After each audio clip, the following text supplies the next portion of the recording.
మా రూమ్‌ల మా రూమ్‌మేట్ చేపలు పెట్టి అక్వేరియం సెట్ చేద్దాం అనుకుంటుండు. ఈ చేపలన్నీ ఈ ప్రాసెస్ ఏదైతుందో నాకు చాలా నచ్చిందనమాట. కాకపోతే టైమ్ టేకింగ్ ప్రాసెస్. కానీ మా వోడు చాలా ప్రశాంతంగా ఎంత ప్రశాంతంగా అంటే అంత ప్రశాంతంగా ఇదంతా సెటప్ చేసిండంటే, అమ్మ! ఆయన ప్రశాంతతకి ఒక సెల్యూట్ కొట్టాలనిపించింది.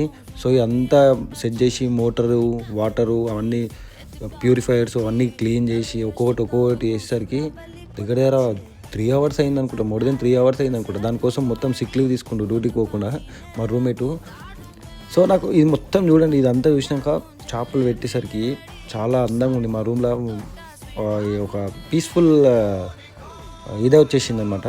సో, ఈ చేపలు ఏవైతే కొనుక్కొచ్చిండో ఇవి చిన్న చిన్న చేపలు. ఈ చేపల్ని నియాన్ అంటారంట. నాకు అంతగా ఎక్కువ ఐడియా లేదు అసలు చేపల గురించి. చేపలు తినడమే తప్పితే పెంచడం రాదు కదా మనకి. సో, నా ఛానల్‌కి ఎవరైనా కొత్తగా వస్తే ప్లీజ్ సబ్స్క్రైబ్ చేసుకొని లైక్ చేయండి. బాయ్.